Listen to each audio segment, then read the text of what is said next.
الحمد للہ رب العالمین والصلاة والسلام علی سید الانبیاء والمرسلین وعلی آلہ واصحابہ اجمعین۔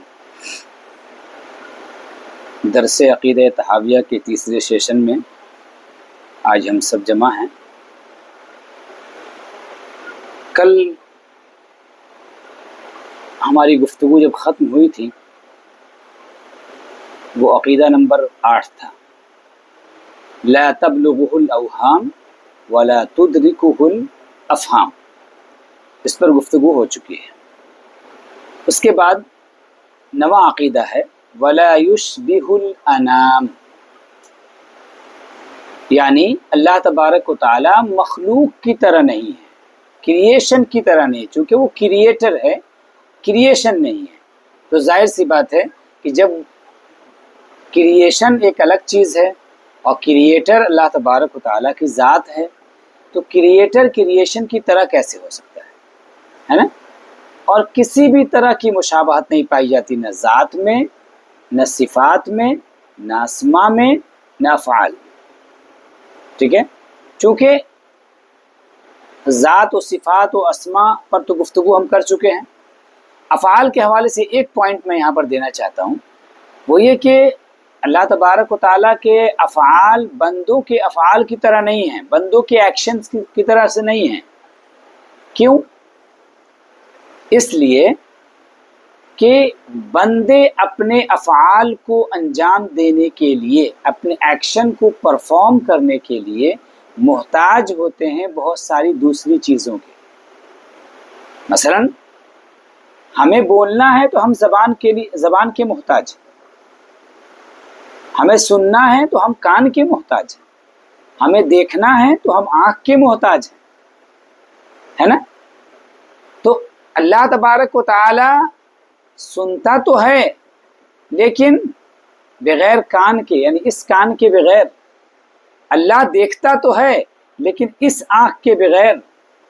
اللہ تبارک و تعالی کلام تو فرماتا ہے لیکن اس زبان کے بغیر اللہ تبارک و تعالیٰ کو ایسی کسی چیز کی حاجت نہیں ہے۔ تو اللہ تبارک و تعالیٰ مخلوق کے مشابہ نہیں ہے۔ ولا یشبہ الانام، اور تشبیہ کے حوالے سے ہم نے کل کے لیکچر میں اور بھی بہت ساری باتیں آپ کے سامنے رکھ دی تھی کہ اللہ تبارک و تعالیٰ مخلوق کے مشابہ نہیں ہیں۔ اسی وجہ سے وہ صفتیں کہ جن صفتوں سے اللہ تبارک و تعالیٰ کا مخلوق کی طرح ہونا، کریشن کی طرح ہونا لازم آتا ہے، سمجھ میں آتا ہے ایسا، تو وہاں پر ایسی صفات کے حوالے سے علماء کے جو دو رویے ہیں، دو اپروچ ہیں، اس اپروچ پر بھی ہم ان ڈیٹیل بات کر چکے ہیں، اس لیے ہم ان کو ریپیٹ یہاں پر اب نہیں کریں گے۔ ولا یشبہ الانام، اللہ تبارک و تعالیٰ مخلوق کے مشابہ نہیں ہے۔ اس کے بعد فرماتے ہیں حی لا یموت قیوم لا ینام، اللہ تبارک و تعالی حی ہے۔ کہنے کو حی ہم بھی ہیں، زندہ تو ہم بھی ہیں، اور قیوم کا مطلب ہوتا ہے قائم، باقی۔ اللہ تبارک و تعالی حی ہے، زندہ ہے اور قائم ہے، باقی ہے، لیکن دیکھا جائے تو حی ہم بھی ہیں اور قیوم ہم بھی ہیں، کیونکہ ہم بھی قائم ہیں، لیکن ہمارے حی ہونے میں اور ہمارے قیوم ہونے میں زمین و آسمان کا فرق ہے اللہ تبارک و تعالیٰ کے مقابلے میں۔ اللہ تبارک و تعالیٰ کیسا حی ہے؟ ایسا حی ہے کہ لا یموت، اسے موت نہیں آئے گی، اور ہم بھی حی ہیں لیکن ہمارا حی ہونا عارضی ہے، ٹیمپرری ہے، کچھ دن کے لیے ہے، اور اس کے بعد ہمیں موت آ جائے گی۔ ٹھیک ہے، دوسری بات یہ ہے کہ ہم اپنی حیات میں اللہ تبارک و تعالیٰ کے محتاج ہیں، اللہ تبارک و تعالیٰ کے محتاج ہیں، اور اللہ تبارک و تعالیٰ اپنی حیات میں کسی کا محتاج نہیں ہے۔ ٹھیک ہے، تو بندوں کی حیات، بندوں کی زندگی اور اللہ تبارک و تعالیٰ کی حیات کے درمیان فرق سمجھ میں آ گیا ہے نا؟ حی لا یموت، اسی لا یموت کی قید لگائی وہاں پر، ایک پرٹیکولر وہاں پر ایک کنڈیشن لے کر کے آئے، لا یموت، وہ ایسا حی ہے کہ اسے موت آنے والی نہیں ہے۔ قیوم، اللہ تبارک و تعالی قیوم ہے۔ لا ینام، وہ ایسا قائم ہے کہ کبھی بھی اس کو نیند آتی ہی نہیں ہے، کیونکہ ہم قائم تو ہیں لیکن اس طرح قائم ہے کہ پھر ہم کو نیند کی حاجت آتی ہے، ہم کو سونے کی ضرورت ہوتی ہے۔ ہماری جو باڈی ہے وہ قائم نہیں رہ جاتی ہے، وہ جب تک کہ وہ ریچارج نہ ہو، جب تک کہ وہ سو نہ لے، آرام نہ کر لے، اس کے بعد ہی پھر سے ہماری باڈی اثر نو قائم ہوتی ہے۔ لیکن اللہ تبارک و تعالیٰ کو ایسی کوئی ضرورت نہیں ہے، لا ینام، وہ سوتا نہیں۔ علماء نے جب یہاں پر گفتگو کی ہے تو ایک بات اور، اللہ تبارک و تعالیٰ کے حی ہونے اور مخلوق کے حی ہونے، اللہ کے قیوم ہونے اور مخلوق کے قیوم ہونے کے درمیان ایک فرق بتایا ہے۔ وہ یہ کہ اللہ تبارک و تعالیٰ ایسا حی ہے جو حیات بخشنے والا بھی ہے۔ اللہ تبارک و تعالیٰ حیات بخشنے والا ہے، حیات دینے والا ہے، اور ہم حی تو ہیں لیکن حیات بخشنے والے نہیں ہیں۔ اور اللہ تبارک و تعالیٰ ایسا قیوم ہے، اس طرح سے قائم ہے کہ وہ دوسروں کو قائم رکھنے والا ہے، سارے جہان کو قائم رکھنے والا ہے، سارے جہان کو باقی رکھنے والا ہے۔ اور ہماری حالت کیا ہے؟ ہم خود قائم تو ہیں اور اپنے قائم ہونے میں اللہ تبارک و تعالیٰ کے محتاج ہیں، اور ہم دوسروں کو قائم رکھنے کی صلاحیت ہمارے اندر نہیں ہے۔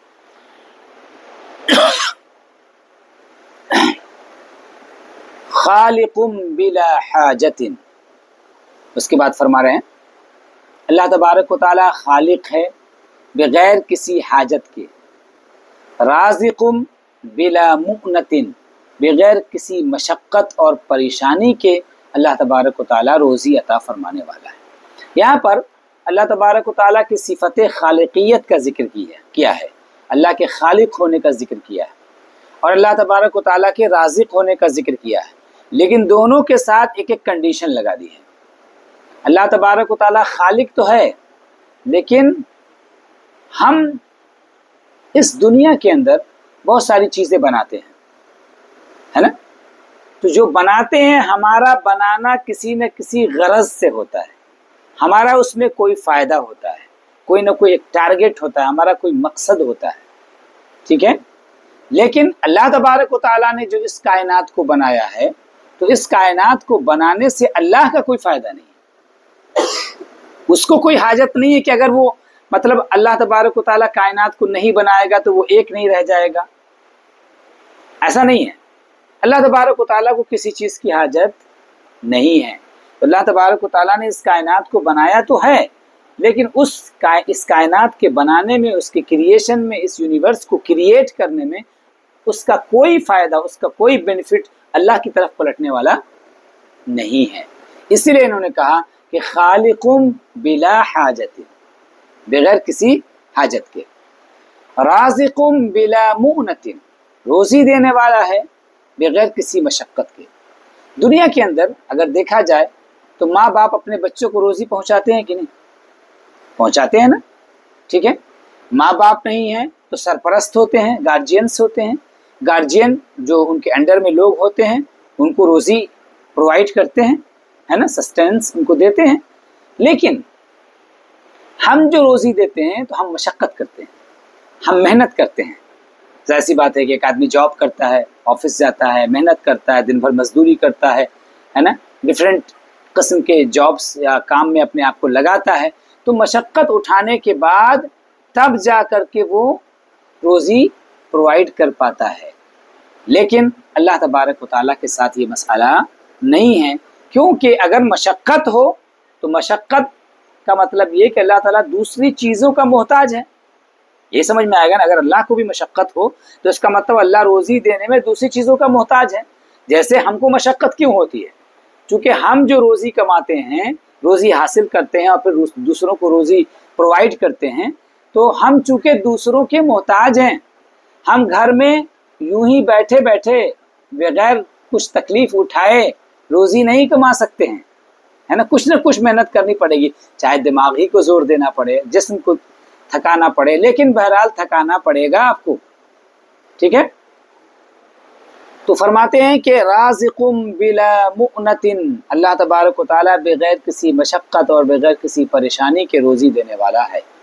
اچھا، اللہ تبارک و تعالیٰ اس طریقے سے بغیر پریشانی کے روزی دینے والا ہے کہ پہاڑوں کے اندر جو کیڑے ہیں ان کو بھی روزی پہنچاتا ہے، زمین کی تہوں میں جو مخلوق ہے ان کو بھی اللہ تبارک و تعالیٰ روزی پہنچاتا ہے، اور جو زمین کے اوپر چلنے والے انسان ہیں اور دیگر جانور ہیں ان تمام چیزوں کو اللہ تبارک و تعالیٰ روزی پہنچانے والا ہے۔ ایسی جو پودے ہیں اللہ تبارک و تعالیٰ پودوں کو بھی ان کی روزی پہنچانے والا ہے۔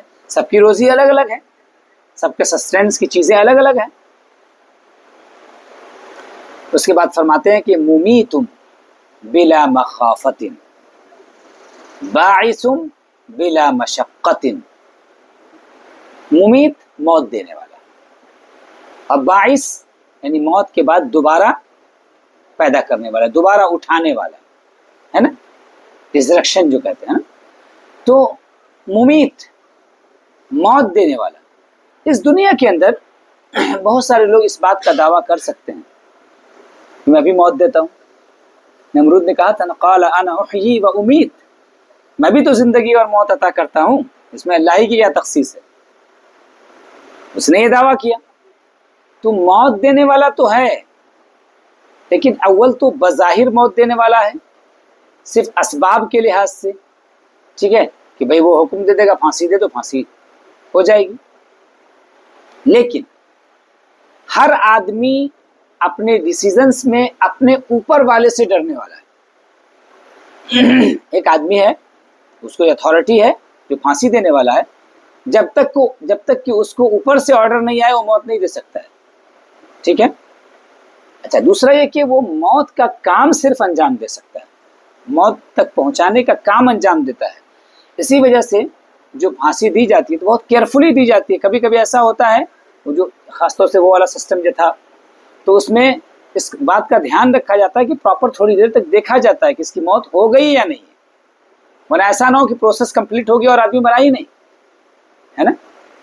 تو موت دینے والا ہے بغیر کسی خوف کے، وداؤٹ اینی فیئر۔ اللہ تبارک و تعالیٰ جس کو چاہے موت دے، کوئی اس کو ڈرانے والا نہیں ہے۔ ایسا نہیں ہے کہ کوئی آدمی کوئی ایسی مخلوق کھڑی ہو سکتی ہے جو اللہ تبارک و تعالیٰ کو موت دینے سے روک دے۔ ایسا کوئی پاورفل نہیں پیدا ہوا، ایسا کوئی پاورفل ہے ہی نہیں سرے سے اللہ تبارک و تعالیٰ کے سامنے، چونکہ سب سے زیادہ پاورفل وہی ہے۔ اچھا، زندگی اس نے دی ہے، ساری کائنات کو زندگی اس نے دی ہے۔ جب زندگی اس نے دی ہے تو موت کا اختیار کس کے پاس ہوگا؟ موت کا اختیار بھی اللہ تبارک و تعالیٰ ہی کے پاس ہوگا۔ تو مومیتم بلا مخافت، اس کے بعد فرمایا باعثم بلا مشقت، دوبارہ اللہ تبارک و تعالیٰ مردوں کو ان کی قبروں سے اٹھانے والا ہے بغیر کسی مشقت کے، بغیر کسی پریشانی کے۔ یعنی قرآن کریم میں اللہ تبارک و تعالیٰ نے اس کا بارہا ذکر کیا ہے۔ اولم یروا ان اللہ الذی خلق السماوات والارض قادر علی ان یخلق مثلہم، اللہ تبارک، کیا ان لوگوں نے دیکھا نہیں کہ اللہ تبارک و تعالیٰ جس نے کہ زمین و آسمان کو پیدا کیا، ان کو دوبارہ پیدا کرنے پر، دوبارہ اٹھانے پر اللہ تعالیٰ قادر ہے۔ ایک مقام پہ اللہ نے فرمایا کہ اولم یروا ان اللہ الذی خلق السماوات والارض ولم یعی بخلقہن، کہ اللہ تبارک و تعالیٰ نے زمین و آسمان کو پیدا کیا اور زمین و آسمان کو پیدا کرنے کے باوجود وہ تھکا نہیں، اسے کوئی مشقت نہیں، اسے کوئی پریشانی نہیں ہوئی۔ تو وہ انسانوں کو، یعنی آسمان و زمین نہیں تھے، سرے سے نہیں تھے، وہ عدم میں تھے، ٹھیک ہے، نتھنگ کی کنڈیشن میں تھے، ہے نا، ایگزسٹنس ان کا نہیں تھا، لیکن اللہ تبارک و تعالیٰ نے ان کو ایگزسٹنس میں پہنچایا، زمین و آسمان کو وجود بخشا۔ تو اللہ تبارک و تعالیٰ نے اب تو انسان کو پیدا کر دیا ہے، انسان کو پیدا کرنے کے بعد دوبارہ اٹھانا، دوبارہ پیدا کرنا، یہ مشکل کام ہے کہ پہلے مرتبہ میں اس کو پیدا کرنا مشکل کام ہے۔ جب پہلے مرتبہ میں اللہ تبارک و تعالیٰ نے انسان کو پیدا کر دیا تو اب اس کے لیے دوبارہ پیدا کرنا کون سا مشکل ہے؟ هل أتى على الإنسان حين من الدهر لم يكن شيئا مذكورا، کیا انسان پر ایسا زمانہ نہیں گزرا ہے کہ جب وہ قابل ذکر شے نہیں تھا، یعنی وہ معدوم تھا، ایگزسٹنس میں نہیں تھا وہ۔ تو اللہ تبارک و تعالیٰ دوبارہ اٹھانے والا ہے، اسے کوئی مشقت اس کے اندر نہیں ہے۔ حالانکہ ظاہر ہے کہ کوئی چیز جب ٹوٹ پھوٹ جاتی ہے نا، دنیا کے اندر جو ہم کریشن کرتے ہیں، جو چیزیں بناتے ہیں، جب وہ ٹوٹ پھوٹ جاتی ہے تو ٹوٹنے پھوٹنے کے بعد اس کو دوبارہ جوڑنے میں، دوبارہ اکٹھا کرنے میں، ہے نا، ریکلیکٹ کرنے میں، اس کو ہمیں ری آرگنائز کرنے میں ہم کو ٹائم لگتا ہے، ہم کو پریشانی ہوتی ہے، الگ الگ پروسیس سے اس کو گزارا جاتا ہے، اس سے گزارنے کے بعد تب اسے ریکلیکٹ کیا جاتا ہے۔ لیکن اللہ تبارک و تعالیٰ کی شان یہ ہے، اس کی عظمت یہ ہے کہ اللہ تبارک و تعالیٰ ساری مخلوق کو دوبارہ اٹھا دے گا، دوبارہ پیدا فرما دے گا، اور ان کی تخلیق میں ذرہ برابر کوئی کمی بھی نہیں ہوگی، اور اللہ تبارک و تعالیٰ کی شان سے یہ بعید اور یہ دور نہیں ہے۔ اس کے بعد ایک بڑی بیسک بات آ رہی ہے، یہ سب چیزیں تو بہت کامن تھی، ٹھیک ہے، ایک بہت بیسک بات آ رہی ہے۔ اللہ تعالیٰ فرماتا امام طحاوی فرماتے ہیں اللہ تعالیٰ کے بارے میں کہ ما زال بصفاته قدیما قبل خلقه۔ کیا کہہ رہے ہیں؟ یہ عقیدہ بیان کر رہے ہیں کہ ما زال بصفاته قدیما قبل خلقه، خلق سے پہلے، کریشن سے پہلے بھی وہ اپنی صفات کے ساتھ قدیم ہے، یعنی اللہ تبارک و تعالیٰ کی جتنی بھی صفات ہیں وہ ساری صفات کریشن سے پہلے بھی اللہ کے لیے ثابت ہے۔ ایسا نہیں ہے کہ مخلوق جب پیدا ہو گئی تب وہ خالق بنا، یہ بھی اس پر بات کریں گے آگے، اسی کی تفصیل ڈیٹیل دیں گے آپ کو۔ یہ تو کہہ رہے ما زال بصفاته قدیما قبل خلقه، اللہ تبارک و تعالیٰ کریشن سے پہلے، تخلیق سے پہلے بھی اپنی صفات کے ساتھ قدیم ہیں، یعنی ہمیشہ سے وہ اللہ تبارک و تعالیٰ اپنی تمام صفات کے ساتھ متصف ہے، ٹھیک ہے۔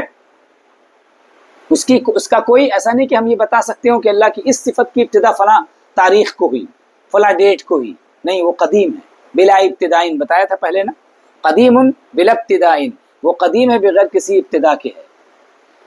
اسی کو تھوڑا سا اور کلیئر کر رہے ہیں آگے اگلے عقیدے میں، لم یزدد بکونہم شیئا لم یکن قبلہم من صفته، کہہ رہے ہیں کہ لم یزدد بکونہم شیئا لم یکن قبلہم من صفته، کون کا مطلب وجود میں آ جانا، ایگزسٹنس میں آ جانا، ہو جانا، ٹھیک ہے۔ فرماتے ہیں امام طحاوی کہ مخلوق کے ہو جانے سے، کریشن کے ہو جانے سے، شے بن جانے سے، یعنی جو کائنات پوری شے ہے نا، شے اصل میں کہتے کس کو ہیں؟ شے ہر وہ چیز جس کو اللہ چاہ لے وہ شے ہے، اور جس کو اللہ چاہ لے گا وہ وجود میں آ جائے گی، ہے نا، جس کو اللہ چاہ لے گا وہ وجود میں آ جائے گی، ایگزسٹنس میں آ جائے گی۔ تو شے جو ہے نا وہ پوری کائنات شے ہے، تو اسی کو بتا رہے ہیں کہ اس کائنات کے شے میں بدل جانے سے، یعنی وجود میں آ جانے سے، اللہ تبارک و تعالیٰ کی کسی صفت میں اضافہ نہیں ہوا، اللہ تبارک و تعالیٰ کی کسی صفت میں کوئی اضافہ نہیں ہوا۔ ایسا نہیں ہے کہ جب مخلوق پیدا ہو گئی تو مخلوق کے پیدا ہونے کے بعد اللہ تبارک و تعالیٰ کی کسی صفت میں کوئی اضافہ ہو گیا، مخلوق نہیں تھی تو وہ صفت اللہ کے لیے نہیں تھی، اور اب جب مخلوق وجود میں آ گئی تو اللہ تبارک و تعالیٰ کی کسی صفت میں اضافہ ہو گیا ہو، ایسا نہیں ہے۔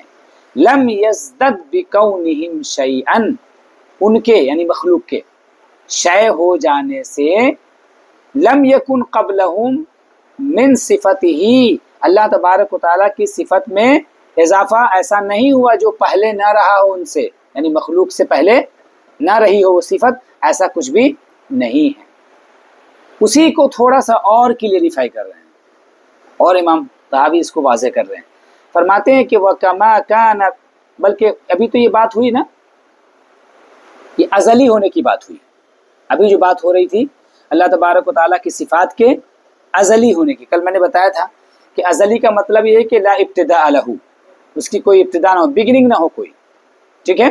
ہمیشہ سے، ہم بولتے ہیں نا ایک لفظ، وہ ہمیشہ سے ہے اور ہمیشہ رہے گا، تو وہ ہمیشہ سے ہے اپنی ذات سے اور اپنی صفات سے، اپنے اسما سے، ہے نا؟ تو اللہ تبارک و تعالیٰ کی جو صفات ہیں وہ ازلی تو ہیں ہی، کہ وہ ہمیشہ سے ہیں۔ اب فرما رہے ہیں کہ وَكَمَا كَانَ بِصِفَاتِهِ أَزَلِيًّا، جیسے اللہ تبارک و تعالیٰ اپنی صفات کے ساتھ ازلی ہے، یعنی ہمیشہ سے ہے، اس کی کوئی بگننگ نہیں ہے، كَذَلِكَ لَا يَزَالُ عَلَيْهَا أَبَدِيًّا، ایسے ہی اللہ تبارک و تعالیٰ ان صفات پر باقی رہے گا ہمیشہ ہمیش کے، یعنی اللہ تبارک و تعالیٰ کی صفت کے لیے جیسے بگننگ نہیں ہے ویسے ہی اینڈ بھی نہیں ہے۔ تو ازلی و ابدی ہونے کا مطلب سمجھ گئے نا؟ یعنی ہمیشہ سے ہے اور ہمیشہ رہے گا، اپنی ذات کے ساتھ، اپنی صفات کے ساتھ اور اپنے اسما کے ساتھ، ٹھیک ہے؟ اس کے لیے کوئی زوال نہیں ہے۔ ایسا نہیں کہ اللہ تبارک و تعالیٰ کی صفات کبھی ختم ہو جائیں گی، نہیں۔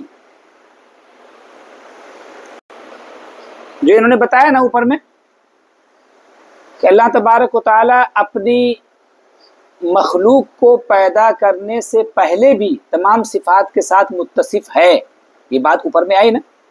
اب امام طحاوی اس کو مثال دے کر کے تھوڑا کلیئر کر رہے ہیں۔ کہتے ہیں 16 نمبر میں کہ لیس بعد خلق الخلق استفاد اسم الخالق ولا باحداث البریۃ استفاد اسم الباری۔ اللہ تبارک و تعالیٰ کے ناموں میں الباری ہے نا، الخالق الباری، خالق بھی اس کے ناموں میں ہے۔ ایک ذہن میں ایک کنفیوژن ہو سکتا ہے کہ جب مخلوق وجود میں آئی تب تو اللہ خالق کہلایا، ہے نا؟ جب باری کا بھی معنی وہی ہوتا ہے، سیم ہوتا ہے۔ جب یہ بریہ کہتے ہیں کائنات کے لوگوں کو، مخلوق کو، ہاں، جب یہ مخلوق سامنے آئی تب تو اللہ تبارک و تعالیٰ الباری ہوا؟ کہہ رہے نہیں، ایسا نہیں ہے۔ کہہ رہے ہیں کہ لیس بعد خلق الخلق استفاد اسم الخالق، مخلوق کو پیدا کرنے کے بعد اس کو خالق والا نام حاصل نہیں ہوا، ولا باحداث البریۃ استفاد اسم الباری، اور نہ بریہ یعنی مخلوق کو پیدا کرنے کے بعد، ان کو وجود دینے کے بعد اس کا نام الباری ہوا، ایسا نہیں ہے، بلکہ وہ ہمیشہ سے الخالق ہے اور ہمیشہ سے الباری ہے۔ البتہ یہاں پر دو چیزیں ہیں۔ دیکھیے، اللہ تبارک و تعالیٰ الخالق تو ہمیشہ سے ہے، لیکن اس کی صفت خالقیت کا مینیفسٹیشن ہوا ہے، اس کا ظہور ہوا ہے جب مخلوق سامنے آئی، ٹھیک ہے؟ تو ظہور الگ چیز ہے اور کسی صفت سے متصف ہونا، اپنے آپ میں اس کی صلاحیت کا ہونا، یہ ایک الگ چیز ہے۔ جیسے اس کی مثال اس طرح سے دنیاوی طور پر بلا تمثیل، اللہ کی ذات کا کوئی کمپیریزن نہیں ہے، لیکن صرف سمجھانے کے لیے بتا رہا ہوں کہ انسان جو بھی مرد ہے وہ شادی سے پہلے بھی اس کے اندر باپ بننے کی صلاحیت ہے نا؟ عورت ہے تو اس کے اندر ماں بننے کی صلاحیت ہے، لیکن اس کے باپ بننے کا ظہور کب ہوتا ہے؟ جب اولاد ہوتی ہے۔ ماں بننے کا ظہور کب ہوتا ہے؟ لوگ جانتے کب ہیں اس کو؟ جب اس کو اولاد ہو جاتی ہے۔ بلا تمثیل اللہ تبارک و تعالیٰ کے لیے کی بلند شان ہے، بلا تمثیل اللہ تبارک و تعالیٰ کے لیے بھی ایسے ہی ہے کہ اللہ تبارک و تعالیٰ الخالق تو ہمیشہ سے ہے، الباری تو ہمیشہ سے ہے، لیکن اس کی صفت خالقیت کا ظہور ہوا لوگوں کے سامنے اس وقت جب کائنات سامنے آئی، جب کریشن ہوا۔ بھئی جب کاریگر اپنی کاریگری دکھائے گا تب تو پتہ چلے گا کس کے اندر یہ ٹیلنٹ ہے نا؟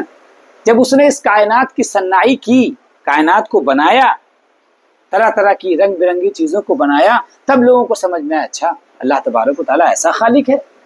فتبارک اللہ احسن الخالقین، اللہ تعالیٰ کی ذات بابرکت ہے، کتنا بہترین خالق ہے، ٹھیک ہے؟ اسی مفہوم کو تھوڑا سا اور واضح کر رہے ہیں، فرماتے ہیں لہو معنی الربوبیت ولا مربوب ومعنی الخالق ولا مخلوق، اللہ تبارک و تعالیٰ کے اندر صفات ربوبیت پائی جاتی تھی جبکہ یہ مربوب یعنی جن کی وہ تربیت فرما رہا ہے یہ نہیں تھی، یہ چیزیں نہیں تھی تب بھی، یعنی کائنات نہیں تھی تب بھی وہ رب تھا، صفت ربوبیت اس کے اندر پائی جاتی تھی، لیکن اس کی صفت ربوبیت کا ظہور کب ہوا؟ جب یہ کائنات سامنے آ گئی تب۔ ومعنى الخالق، اور اللہ تعالیٰ کے اندر صفت خالقیت، خالق کا معنی یعنی صفت خالقیت پائی جاتی تھی، ولا مخلوق، جبکہ مخلوق نہیں تھی تب بھی، لیکن اس کا ظہور کب ہوا؟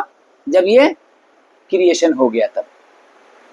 اچھا، اسی چیز کو دوسری صفات پر اپلائی کر کے اور سمجھا رہے ہیں، فرماتے ہیں وَكَمَا أَنَّهُ مُحْيِي الْمَوْتَى بَعْدَمَا أَحْيَا استحق هذا الاسم قبل إحيائهم كذلك استحق اسم الخالق قبل انشائهم۔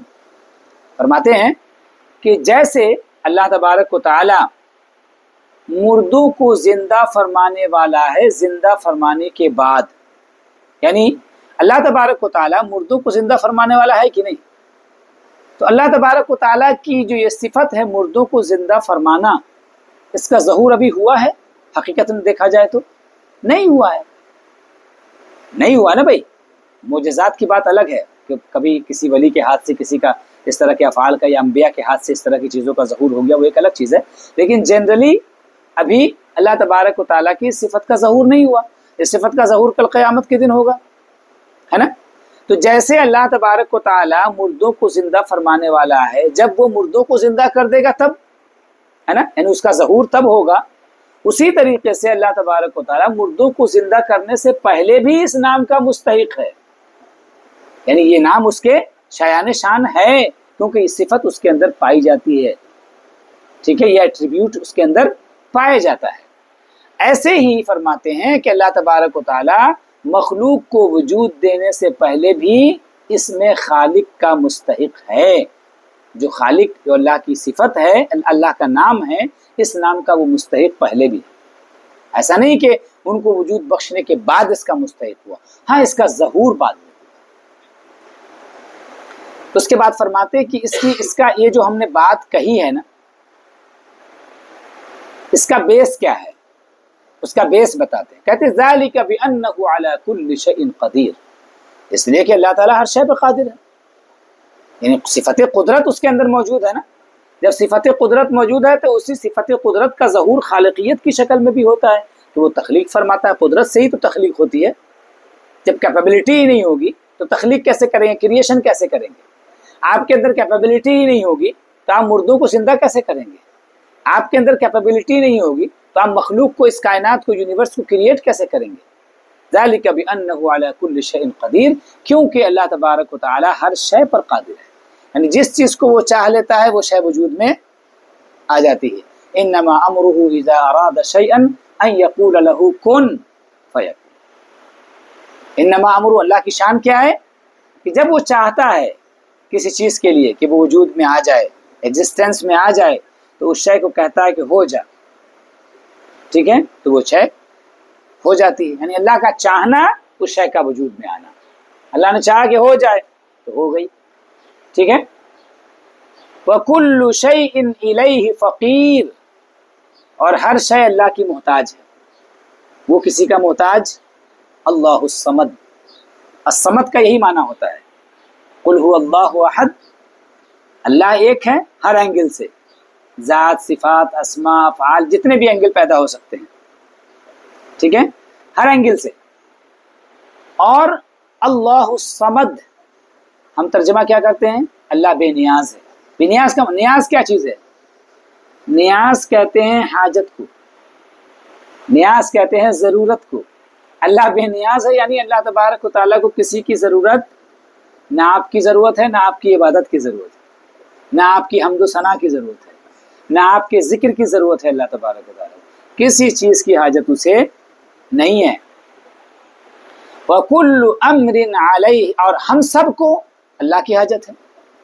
صمد اسی ذات کو کہتے ہیں جو خود کسی کا محتاج نہ ہو لیکن سارے لوگ اس کے محتاج ہوں، اور یہ صفت صرف اللہ تبارک و تعالیٰ کی ہے، کیونکہ اللہ تعالیٰ ہی کی یہ شان ہے کہ وہ کسی کا محتاج نہیں ہے، ساری کائنات اس کی محتاج ہے، ورنہ اس دنیا کے اندر کوئی اپنے آپ کو صمد نہیں کہہ سکتا ہے، سب ایک دوسرے کے محتاج ہیں کہیں نہ کہیں، ٹھیک ہے۔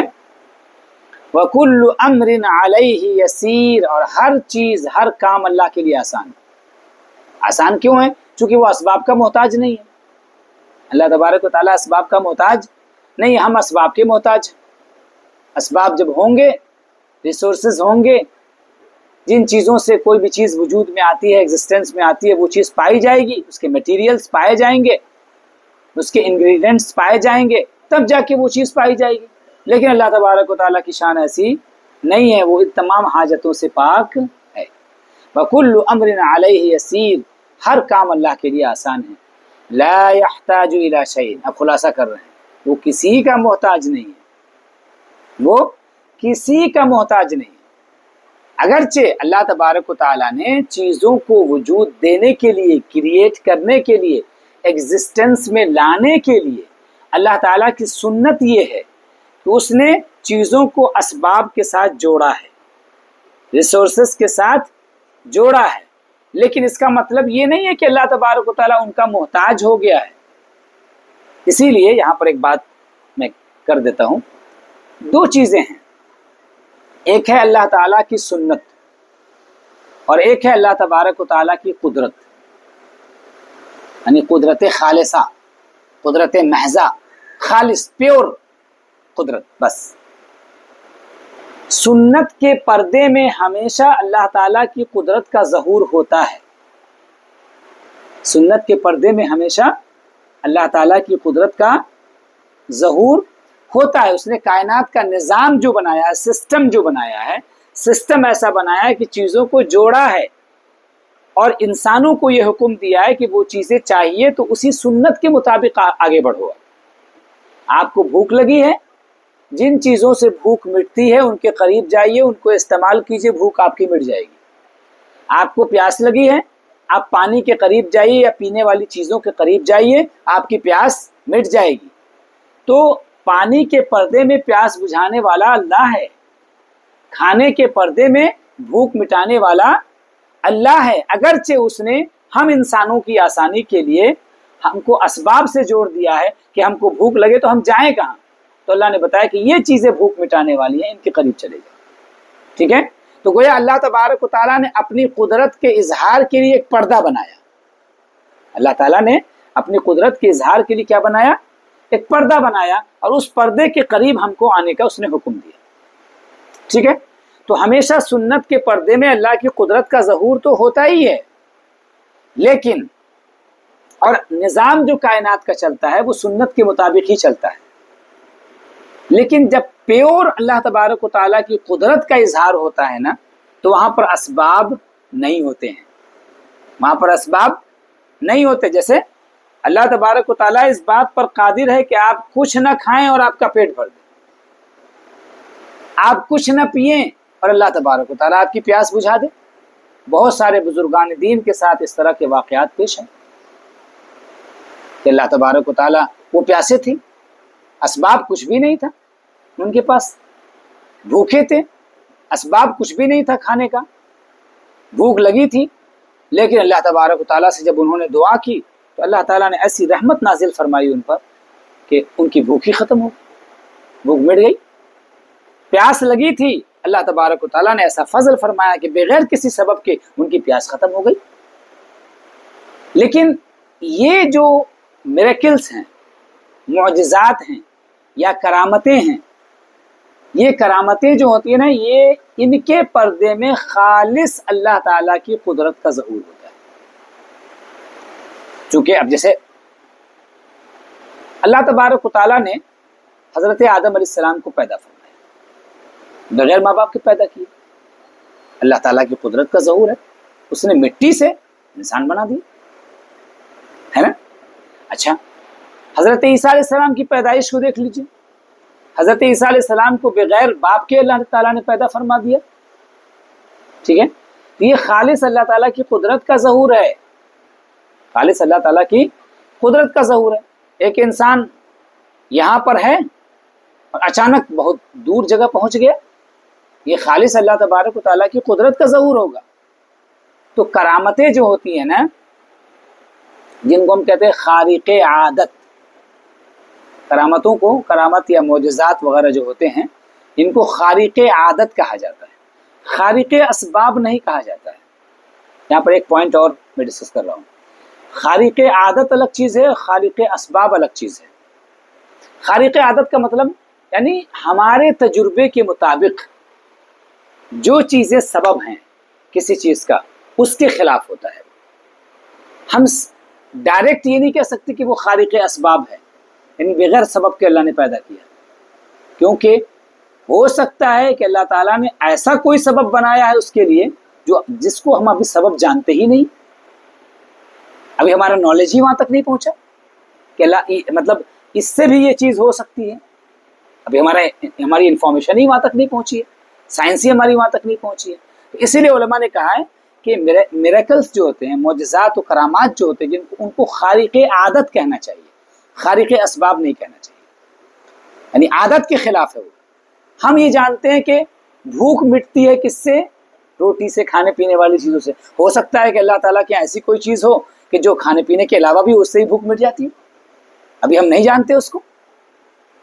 ابھی ہم جانتے یہ ہیں کہ بھائی پینے والی چیز کے قریب جائیں گے تو پیاس بجھے گی، لیکن ہو سکتا ہے کہ اللہ تعالیٰ نے پیاس بجھانے کے لیے ایسی بھی کوئی چیز بنائی ہو کہ جو ویزیبل نہ ہو، یا ایسی کوئی چیز ہو جو ہمارے علم میں نہ ہو اور وہ پیاس بجھانے والی ہو، اللہ تعالیٰ اس کے ذریعے سے پیاس بجھانے والا ہو، ہے کہ نہیں؟ اچھا، دوسری چیز ایک جیسے مثال تو آگ ہے، آگ کا کام کیا ہے؟ جلانا۔ آگ کا کام جلانا ہی ہے نا، تو آگ کا کام جلانا ہے ان جنرل کنڈیشن میں نا، عادت یہی ہے۔ لیکن جب اللہ تعالیٰ ارادہ فرما لے، اس آگ کو سکون پہنچانے کا ذریعہ بنانا چاہے تو بنا سکتا ہے کہ نہیں؟ کیونکہ آگ کبھی کبھی سکون بھی پہنچاتی ہے کہ نہیں، بتائیے؟ جاڑے میں سکون پہنچاتی ہے کہ نہیں؟ آگ جاڑے میں سکون پہنچاتی ہے کہ نہیں؟ گرمی میں اسی آگ سے انسان دور بھاگتا ہے۔ تو گویا اللہ تبارک و تعالی چاہے تو چیزوں کے نیچرز کو بدل سکتا ہے، چیزوں کے نیچر کو بدل سکتا ہے۔ اسی لیے دیکھیے جب اللہ کا حکم آ گیا یا نار کونی بردا وسلاما علی ابراہیم، کہ ابراہیم پر تو ٹھنڈی بن جائے، نہ صرف ٹھنڈی بلکہ سلامتی والی بن جائے، تو وہ آگ کیا بن گئی؟ ٹھنڈی اور سلامتی والی بن گئی۔ تو گویا پتہ کیا چلا کہ خارق عادت الگ چیز ہے اور خارق اسباب الگ چیز ہے، ٹھیک ہے؟ تو فرماتے ہیں لا يحتاج الى شيء، اللہ تبارک و تعالیٰ کسی کا محتاج نہیں ہے۔ لیس کمثلہ شیء، کوئی شے اللہ تبارک و تعالیٰ کی طرف سے نہیں ہے۔ مشابہ، ریزمبلنس، مخلوق کا اللہ کے ساتھ، اللہ تبارک و تعالیٰ کا مخلوق کے ساتھ کوئی ریزمبلنس نہیں ہے، ٹھیک ہے؟ وہ خالق، ہم مخلوق، وہ قدیم، ہم حادث، ہماری ابتدا، اس کی کوئی ابتدا نہیں، وہ قدیم ہے نا، اور ہم ختم ہو جائیں گے اور اللہ تبارک و تعالیٰ ختم ہونے والا نہیں ہے۔ کل من علیہا فان ویبقى وجہ ربک ذو الجلال والاکرام، ہر شے فنا ہو جائے گی لیکن اللہ تبارک و تعالیٰ کی ذات باقی رہے گی۔ وہو السمیع البصیر، اور اللہ تبارک و تعالیٰ سمیع ہے، اللہ تبارک و تعالیٰ البصیر ہے۔ یہ دو صفتوں کا اللہ نے ذکر کیا کہ اگرچہ اللہ تبارک و تعالیٰ کی طرف سے کوئی شے نہیں ہے، لیکن اس کے باوجود صفات کا انکار نہ کرنا، یعنی صرف اس بنیاد پر کہ اس میں بظاہر مشابہت نظر آ رہی، ہم نے کہا سمیع، سمیع مطلب سننے والا، بصیر دیکھنے والا، تو مخلوق سے مشابہت لفظ کے لحاظ سے تو ہو رہی ہے نا، کہ ہم بھی سننے والے ہیں، ہم بھی دیکھنے والے ہیں۔ اللہ نے فرمایا وَهُوَ السَّمِيعُ الْعَلِيمُ، وہی سننے والا ہے، وہی دیکھنے والا ہے، یعنی حقیقتاً سننے والا وہی ہے اور حقیقتاً دیکھنے والا وہی ہے، کیونکہ ہم اپنے دیکھنے میں محتاج ہیں اور ہم اپنے سننے میں محتاج ہیں۔ اللہ تبارک و تعالیٰ اس طرح کی تمام احتیاج سے، اس طرح کی تمام پریشانیوں سے وہ پاک ہے، ٹھیک ہے؟ آج کی گفتگو یہیں پر روکتے ہیں۔ وصلی اللہ تعالی علی خیر خلقہ سیدنا و مولانا محمد وعلی آلہ و اصحابہ اجمعین برحمتک یا ارحم۔